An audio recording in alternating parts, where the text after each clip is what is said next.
Welcome to Scorched Earth and a general reading for the sign of Taurus, Sun, Moon or Ascendant for the month of January 2024. I hope you are well. Happy New Year to you. Welcome to 2024 and all that jazz. I'm using the Crow Tarot for you today.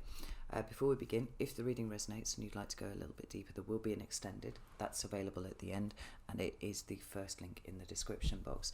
The second link in my description box, which is the thing down here underneath the video, by the way, is to my private community, the Order of the Phoenix, which is over on the Circle platform. You can get access to all of the extended content for no extra cost, and hang out with an extraordinary group of people. We've got some stuff going on over there. So if that sounds like it's something of interest to you, you know what to do with link number 2. Link number 3 is to the overviews that I've done for each of the signs that run from January till the end of March. I've done that for a reason, and it's mostly because the astrology is absolutely nuts for April. So in order to be able to cover more comprehensively and properly the run-up to that energy, I've broken it down into a 3-month one for this time. So if that's something of interest to you, that is link number 3. However, let's get on with the business in hand right now, which is what's going on with you, Taurus. Give me some cards for Taurus. Good Lord. So we have the Knight of Cups and the King of Wands in reverse showing up first for your recent past. What about current energy, please? Thank you. We have the Three of Wands for where you are right now. And what is coming towards Taurus for January, please? 9 of Cups.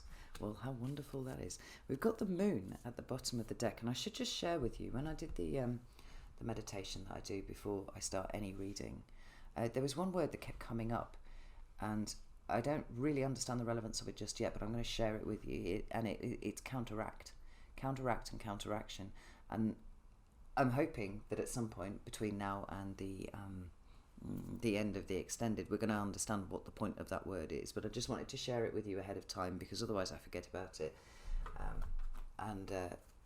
Yeah, and it really did feel quite important. So we'll note that we only have one major arcana card, and it's down here. It's what's going on underneath, and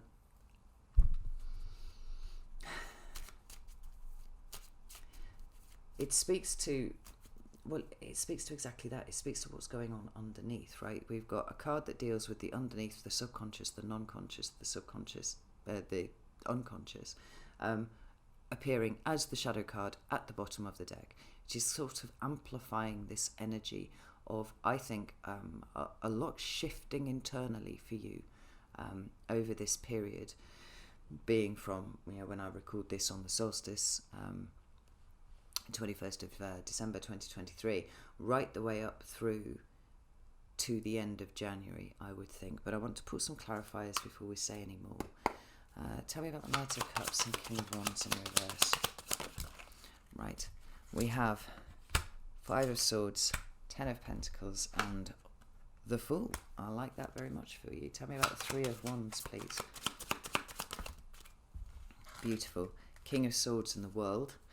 Appropriate. Tell me about this 9 of Cups. Ooh. Ace of Cups, 4 of Wands, Knight of Swords. Right. We've got the 7 of Wands at the bottom of the deck, and I can kind of see already how this counteraction thing is starting to play out with you. It's not other people.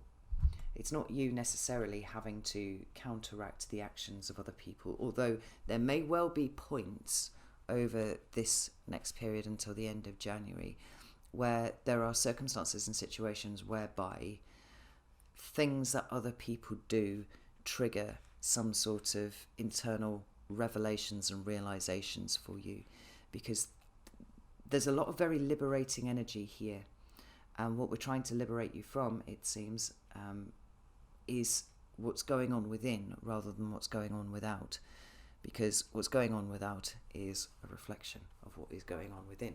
So if you want to make the most comprehensive changes, what you are looking at is needing to counteract what might be your more damaging and self-sabotaging default mechanisms. I think that's what we're talking about here for this month.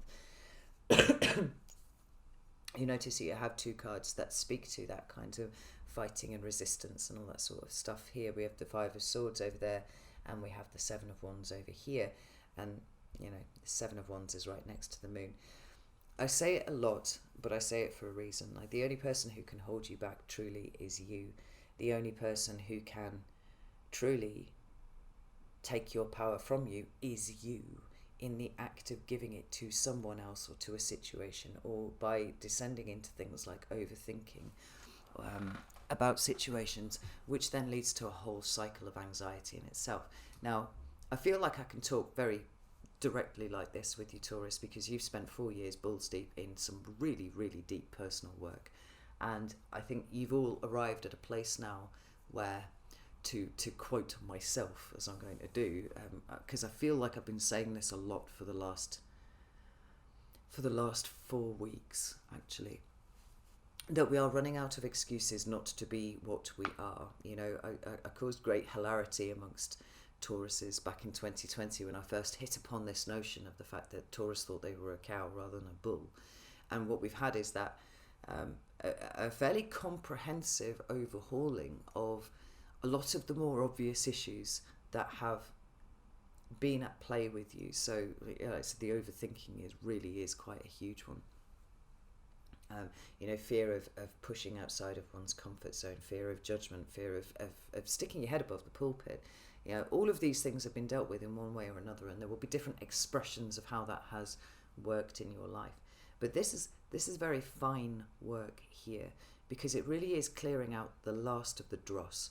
That's how it feels to me. And so the fact that I've been saying over and over again, we're running out of excuses. When I'm talking about excuses, I mean it's literally our own internal bullshit that we continue to believe for one reason or another, because it's more comfortable to do so, right? It's a more familiar place. I just had this huge revelation yesterday, which was quite wild. Actually, the last 2.5-3 weeks have just been daily revelations about internal stuff, but it really peaked yesterday when I found myself listening to a video about the difference between narcissists and people who suffer from CPTSD, because, you know, is that not how we all relax? Seems to be how I do it. I wasn't relaxing actually at the time, I was fucking cooking, but nevertheless. And not only did I recognise the narcissistic personality that has been stomping around my life for the last 16 years, what I also noticed was how many of the symptoms of CPTSD are still kind of floating around in my psyche. And it felt like a little bit of a slap, but at the same time, it felt incredibly empowering, because here is something that I can work with. And that's one of the ways in which my brain has shifted, actually, in the last few years. It's that welcome kind of happy seal clapping thing that I do when I realise that I've found the place where my work needs to, you know, be concentrated moving forward. Now, I'm not claiming that you all have CPTSD, and I'm certainly not suggesting any of you are narcissists, because that's not what I'm saying at all. But it is the act of discovering that there's still bullshit in there, and it's time for it to go. It right across the board with every sign, I've seen that same theme playing out, and I've seen this in the emergence tier readings that I've done, and also in the monthly readings that I've done. I'm starting to do the overviews. They're all coming out on live streams on Circle, and there's that same thing.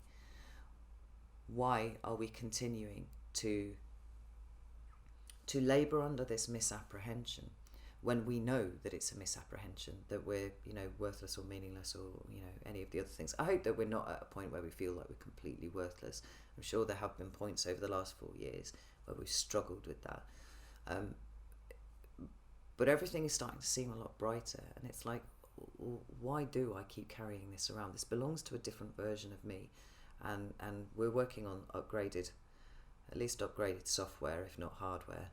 So I don't feel like I've upgraded my hardware in a while. And let's stop making excuses for not showing up in the world exactly as we actually are, and as we were always meant to be.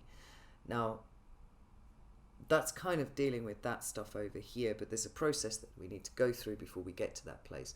And we see here in your recent past, we've got the Knight of Cups and the King of Wands. Now, we could see those as people. It's Pisces energy, it's Leo energy. There's the potential of Leo energy not showing up terribly well if these are people, but I don't think that they are. I think we understand that a lot of these things are working on much more of an energetic level. So we've got the Knight of Cups, which deals with heart-centered consciousness, right? It's moving that's coming from a heart place rather than a mind place. I think it's quite interesting that the Knight of Cups is coming right up against the King of Wands, because it feels a little bit like a stasis. Now, like I said, I'm actually recording this on the solstice, so we are right in the middle of a Mercury retrograde right now. It's going to station direct on the 1st of January. Yes, that's correct. And then we've got a 2-week shadow period of that kind of winding down. But we've been here for, 10 days? 8 days, something like that. We've had a few weeks of a pre-shadow period building up to this.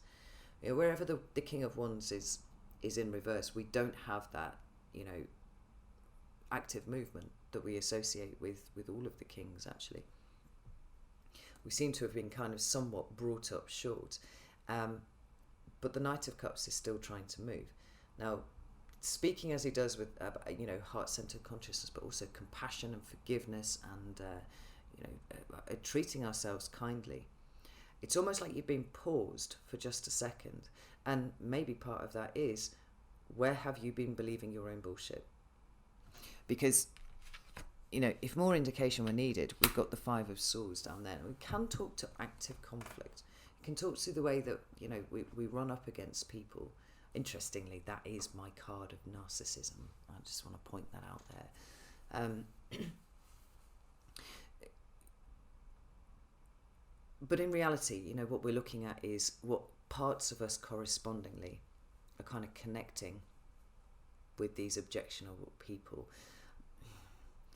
But the 5 of Swords for me is often about what's going on in here and how it isn't going in a straight line. When you look at something objectively and you go, wow, I really am holding some bullshit opinions here about myself. You kind of presented with the logic of the situation, and it doesn't hold up anymore. This is what I'm feeling here. I want to pull another deck out while I'm talking to you. And so it's almost like some sort of forward movement was stopped. I'll tell you what card that was that pirouetted down there. It was the Magician. And the King of Wands was at the bottom of the deck. We've kind of been stopped from too much of a forward motion, so we can stop and take stock and, pause and reflect objectively on where there's still perhaps a little bit of work to do, where our mind is trying, to work against us, and how we can bring the subconscious and the conscious into a state of alignment. Because the 5 of Swords could very much just be the arriving at the realization that they're out of alignment and there isn't really a reason for them to be like that, Tell me about this King of Wands here in reverse, because I feel like there's a little bit more here. Oh, good Lord. What are all of these things? Right, let's have a look. We've got the 9 of Pentacles and the 5 of Wands.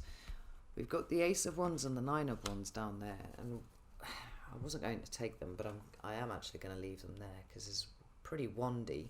And since we're talking about the King of Wands, it seems like a good place to stop, right? We've got more unstable energy here, just as we do with the 5 of Swords, with the 5 of Wands. It speaks to conflict. Both of these cards speak to conflict, but I do feel like the conflict is internal, because we've got this last little push to get through, to clear out the dross, to go, what are these things that are lingering on subconsciously that we can let go of? Now, I want to point out also that this is recent past, so this is a process that you have been undergoing for at least a few weeks now, whether or not you've been consciously aware that this is where it's going with you. But this 9 of Wands, 9 of Pentacles, it wants to be independent. It wants to be self-sufficient. The 5 of Wands is that I'm actually not quite sure how to make this happen. Not truly.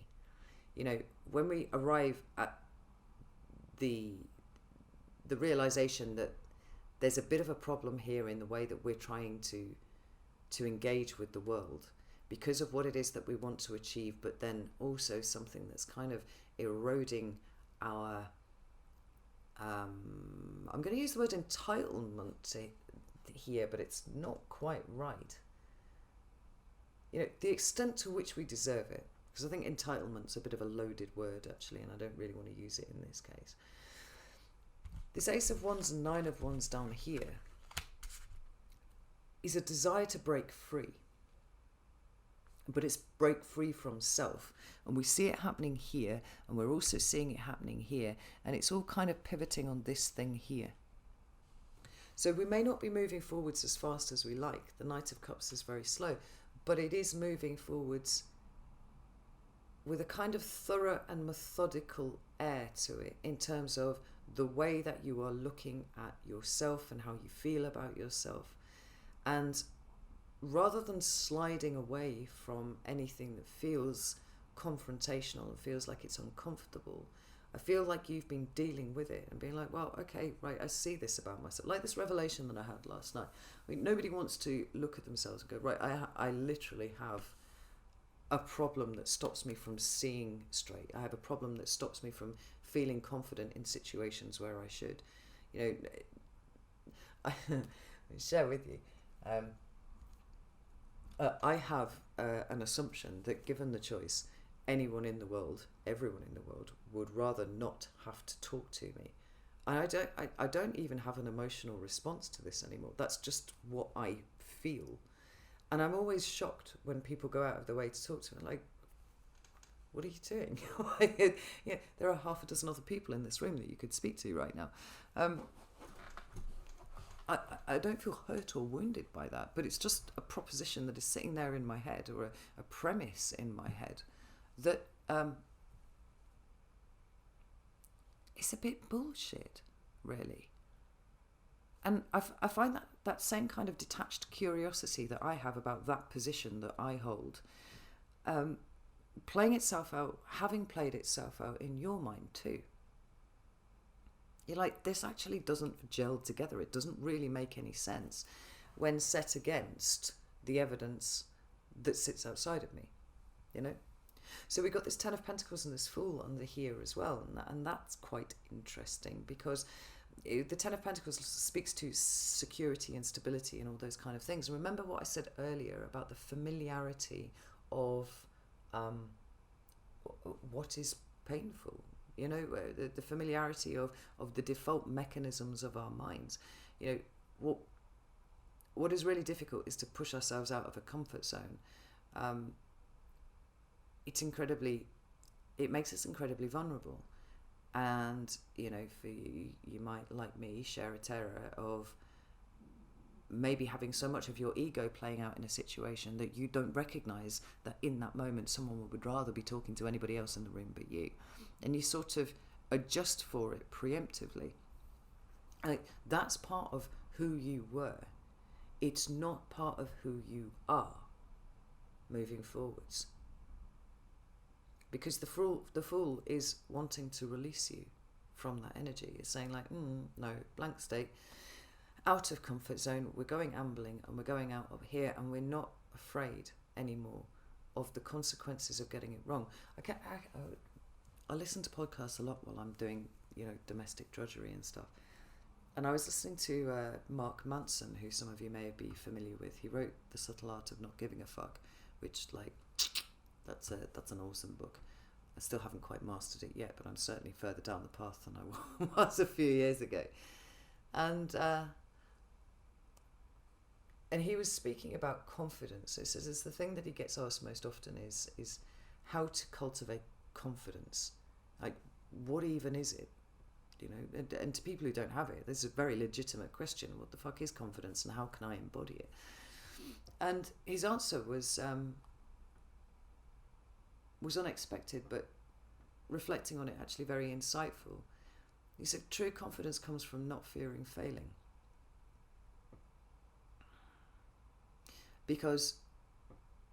And you can extrapolate this into any situation. So this can be social situations.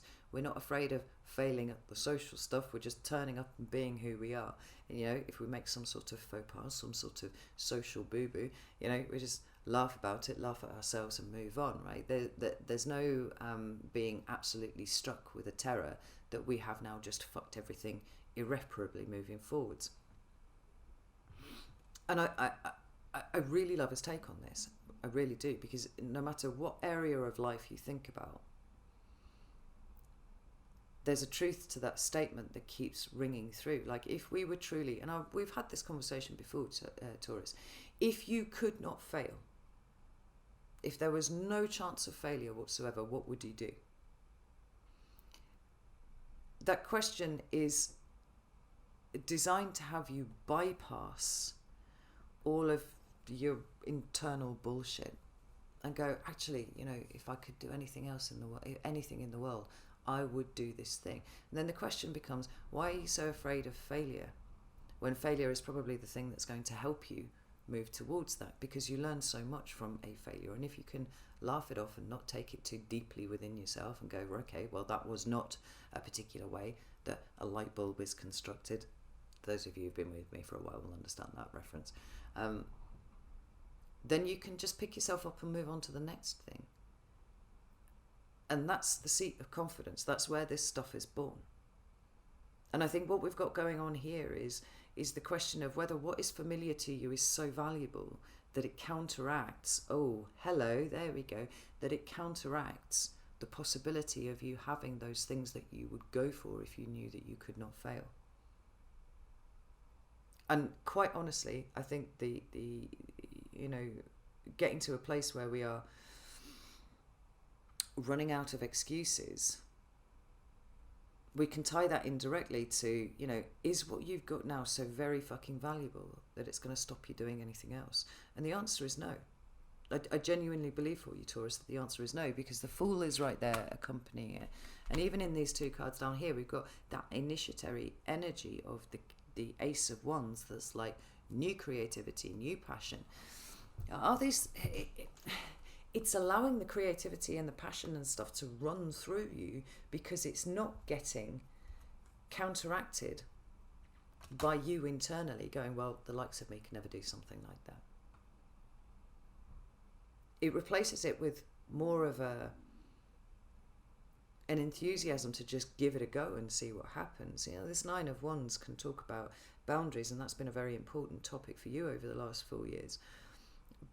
But its meaning here is much more along the lines of resilience. And she's got a nice tidy garden. This is all tidy. There's no effort going into this. It's this kind of effortless movement. If you can allow yourself to trust that what's going on in you, the last vestiges of that, is actually bullshit, and give yourself to what truly moves you, what it is that truly fires you up, gives you the warm and fuzzies inside at the thought of doing it. Stepping over and around whatever internal bullshit is still going on.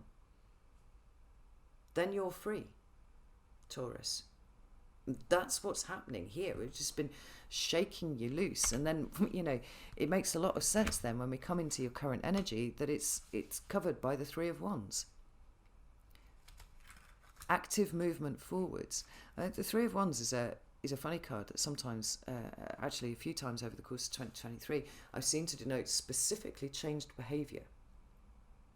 But it's very outwardly expressed, right? Now, the fire is putting itself out there. It's what it does. Rather than water that tends to pull into itself, earth pulls into itself. Both air and fire are outward facing.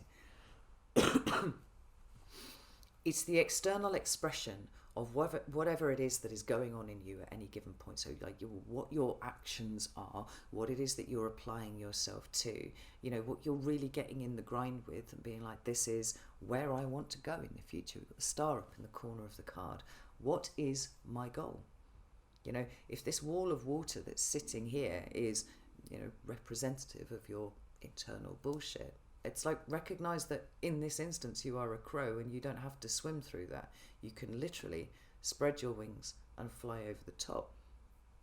And we've got the King of Swords in the world down here. Now, the King of Swords speaks to the decision-making process, right? It's minor arcana, and so it's rooting it very much in your mind and what you think, what you choose to think, and what you choose to cast aside.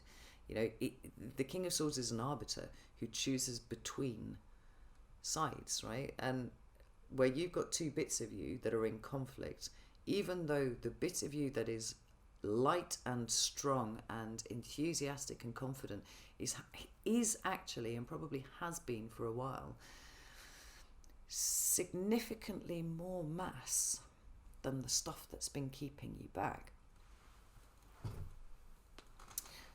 He's here to help you think logically and clearly between the two. And we have the World card that is representing the closing of a cycle, the tidying up, getting the broom and sweeping the last little bit of our own personal excuses out and going, do you know what? No. I mean, it could be as pithy as like, I am going to live my best life now.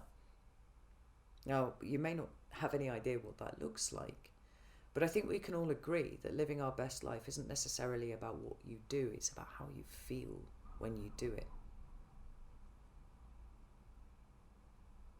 And if you can be like this Knight of Cups here, and you can give yourself empathy and compassion, if you can give yourself a pat on the back for trying, even if you fall down the first time, you are far more likely to get up than if you go, well, this just confirms everything that I knew about myself. I'm just a fucking terrible human being, and I don't know why anybody spends any time with me at all. They probably just feel sorry for me, right? Or any one of the other, you know, huge litany of bullshit statements that we make to ourselves. And we just go, okay, right, well, I cocked that up. Let's try that one again. Let's try it slightly differently. Let's move this side or that side or the other, right? You're giving yourself permission to carry on rather than default to your old shell, right? Your old comfort zone. I think it's worth mentioning the fact that, you know, I don't think that there's anybody anywhere who isn't aware that Pluto is moving into Aquarius this month on the 21st. But some of you might not be aware that there's a Sun-Pluto conjunction that's actually happening at 29 degrees of Capricorn first. Pluto and the Sun come together at that critical degree.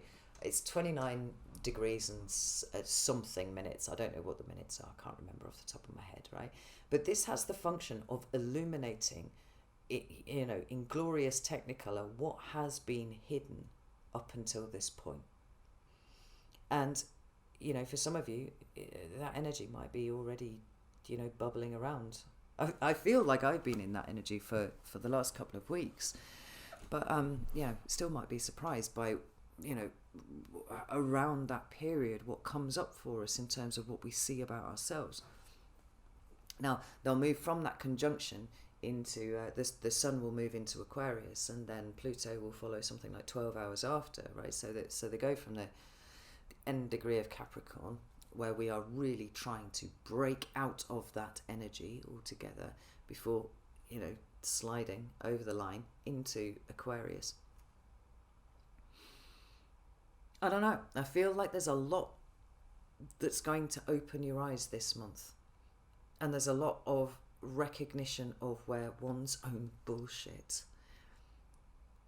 is what we've been listening to. I'm sorry to keep using that language over and over again, but like I can't think of any other way to put it, because it's simply that. I think we're moving into a situation whereby the truth is going to be very much more important than the lies. And we're going to see that on a quite big scale, I think, in terms of, you know, the corruption of governments and hierarchies and countries and, you know, tech companies and all that kind of thing. You know, the counteraction to more of that sort of stuff is adjusting ourselves so that we are aligning ourselves with truth of all sorts. And that's, you know, the truth of who we are is a huge aspect to that. It's probably everything, actually. We've got the Six of Cups. You can see how the King of Swords is swinging his sword over your past. You know, if you recognize that, you know, for some of you, you might actually recognize that there are CPTSD patterns playing out here in your mind. And it's like, well, fuck. Well, I'm just going to deal with those, because the push that I am feeling, and that's the royal eye, the push that we are feeling to really truly embrace our authentic self and be something, right? And allow ourselves to be something.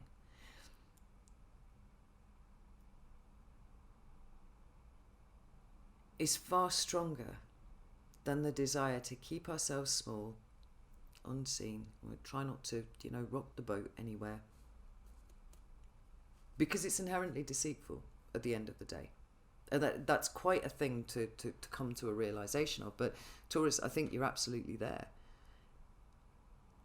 And I don't think I would have put it to you in these terms a few years ago, because I think you would have heard the word deceitful, and I think you would have kicked back against that.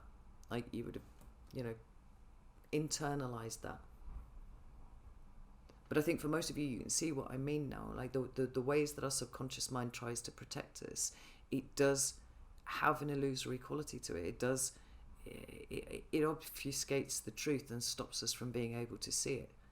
Now, when we recognize that our subconscious mind is busy doing all sorts of things all of the time, you know, quite away from where our conscious mind can perceive it, and that sometimes it gets it wrong, we can go, right, you know, hike up our pants and go wading in, go, right, what's going on in here, subconscious? What are you doing? And it's like, I was just trying to look after you. And it's like, well, that's sound, but we've reached a level of evolution now where we don't need those kind of coping mechanisms anymore. And with the greatest of respect, I'm actually feeling incredibly limited by what you're doing down here. So can you just stop? I give you permission to allow me to be out there in the world. And I think that you should trust that I've got this. Subconscious is sitting there, it's airplane ears, like, oh, holy shit, okay, that's fine. And your subconscious mind and your conscious mind find an order with each other. They find a state of alignment with each other. You know, we're drawing an end to what has been and be like, fuck, well, let's move forward together. Let's see what's out there. And then we have the Nine of Cups. The Nine of Cups, you'll know, I often talk about in terms of how we manage our emotions rather than allowing our emotions to manage us. And we can talk about that on all sorts of levels. But honestly, it feels like what's being drawn into really sharp relief here for you in January is what the fuck you actually want from the rest of your life, Taurus. You know, the last few years have been, I think, have really hauled you over the coals in a lot of ways. And, you know, in some ways, you might have made that more difficult for yourself than it needed to be, because you're fixed earth, right? The change is not part of what you get comfortable with. It's, you know, you're strong, you're stable, secure, you hold everything up. For you, the idea of changing and becoming flexible is a bit like going, right, okay, well, you have to submit to earthquakes forever to the end of time, right? The last thing the earth wants to do is be jiggling around. It wants to just be stable, be what it is. But I think you've adopted more of a adjusted to a more flexible way of being. And I think you realise that what you've been carrying around inside of you has just been far too much for far too long. I think you're sick of it. You're absolutely sick of it. Don't want it anymore. Like, you're aligning much more with this idea that it is possible for you to be happy, to be content, to be emotionally fulfilled. But the question for you in January is, what is that? What does that look like? Because the Knight of Swords is asking for precision. Yes, he's very, very fast and all that kind of thing, but there's a precision with the swords that we don't necessarily get in the same way with the other elements. It's about thinking really clearly. And it's hand in hand with the Ace of Cups, which is your relationship with yourself, and the Four of Wands, the new foundation that you wish to construct, upon which your happiness can sit without being undermined consistently by this need to pull yourself down for whatever reason, protective mechanism generally. What does it look like? What do you want? Because at this point, I think what's really clear to me is the overwhelming number of Tauruses that are listening to this video right now have shortchanged themselves with their aspirations. They've shortchanged themselves because questions of self-worth and how much it is really deserved and how much you really even have the ability to do any of these things are the, you know, repeating script in your mind. And if we can put all of that to one side, right, find a way to kind of navigate around, you know, over, under, whatever, any of that stuff, and really meditate on this question of, if you knew you could not fail, what would you do? Right? And arrive at a place with that. And then go, if I knew I might fail at points, but I understood that I was strong enough to withstand that, and that maybe that failing at points is what helps me to refine my path moving forwards. And so, by extension, allowed me to get closer to what this kind of energy represents to me. Would I do it? And I think when we look at things in that in those kind of terms, we're really objectively and realistically looking at ourselves versus, you know, our kind of internal residual self-image from the past, from all the trauma that we've been carrying around with. We're going, well, even if I fail at points, if I can still pick myself up, then there's a constant state of improvement that's going on. You know, the people that we admire are not the people who, you know, the people who are doing the same thing by the time that they're in their 40s or 50s that they were doing when they were 16, 17, 18. No matter how cool we thought they were at the time when they were doing that. You know, it's like some of you, if you move away from your hometown, right? You go off and you go see the world and you do all sorts of things, and then you come back to visit, or you move back or something like that, right? There's always that one person who hasn't fucking changed at all. And the things that were kind of cute or cool or quirky when you're young are just kind of sad when they're older. I'm not suggesting this is you, Taurus, at all. Like, I'm just trying to kind of paint a picture here for you. And I think that it has the effect of focusing on the mind on the fact that, well, we might have moved away and we may not have achieved all the things that we wanted to do, but at least we moved at all. We moved on at all. And we may be coming back to the hometown, but we're coming back a very different person to who we were when we left it. And some people just don't do that. And where you are right now is recognizing that any move in any direction can only serve to bring you blessings, because it's expanding your horizons. It's pushing you out of your comfort zone.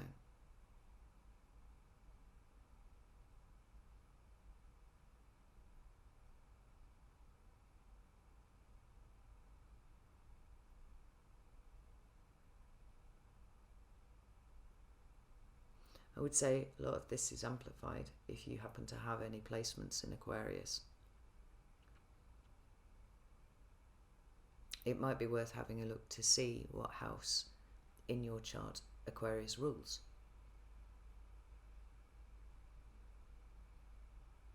Because all of these are going to get lit up, and this is a long transit. This is a 20-year transit.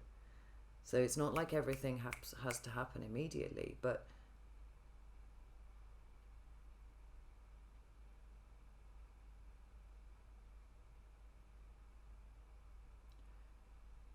I would get yourself a piece of paper.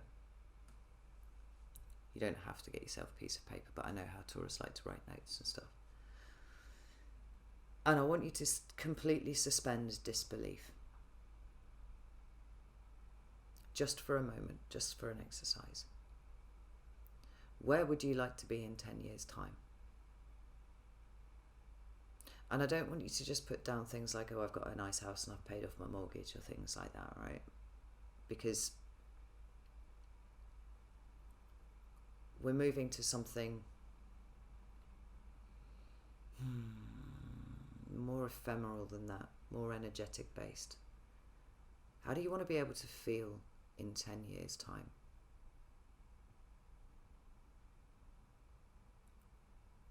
What is the nature of the people that are around you? And you can put down what it is that you would like to have achieved in 10 years. You know, what sort of job that you'd like to be doing, whether you would like to be working for yourself. You'd like to have a decent turnover of, you know, money and whatnot. I think that we all want that. But I think it's time to start renegotiating with yourself. What security and stability look like in a world that is changing rapidly. But also looking at ways of just sort of stepping over this mess, or even just getting a broom and shoving it out of the way and saying, what is my 9 of Cups? Because you know where attention goes, energy flows. And if you're focusing on where you would like to go, rather than all of the things that are acting as an impediment to it, then that's the thing that's receiving your energy. When you're focusing on all of the ways that you couldn't do that thing, you're just powering those up. This month for me feels like, actually it's starting to feel for everyone, is transformative. I've done enough of the 3-month overviews to see that that's the case, and then when you start looking at, you know, pulling the astrology apart and looking at that, it's like no one is going to be the same by the end of 2024 as they are at the beginning. And that's cool. That's okay. But let's start targeting, if you will, that energy somewhere. Let's start sending it off in a direction, and it's the direction that we want to travel in. And, you know, there are going to be bumps in the roads and challenges and all that kind of thing. But if the essential point is an awareness that you are strong enough to deal with whatever comes up for you, then why aren't you charging up that end state? Oh, fucking hell, I've been prattling on for ages. I'm going to go, Taurus. But this month, huge, absolutely huge. I'm going to go and do the extended. You're very welcome to join me over there if you would like to. You can join me on Circle, you can join me on Vimeo.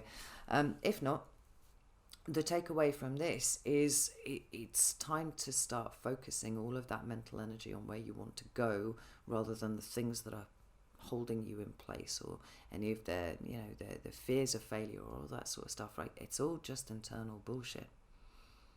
Doesn't really matter. I don't think any of us on our deathbeds are going to lie there and go, oh, I really wish I hadn't experienced so many things. I really wish that I had stayed and visited the same pub at the end of my street over and over again, you know, going from a house that I was born in, that I grew up in, and then I inherited, and then I spent the whole of my days there, and, you know, I trotted to the pub at the end of the road for 50, 60, 70 years. Far more likely it is that we're going to go, fuck me, I wish I'd done more stuff. I wish I'd just gone, fuck it.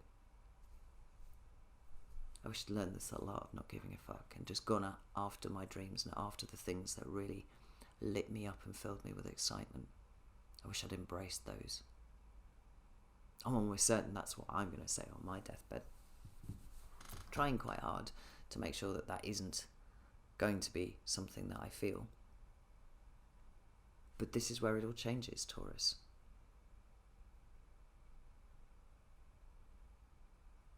The work starts here. Alright. I'm going to leave it there. Know that I love you all very, very much. And I'll see you soon.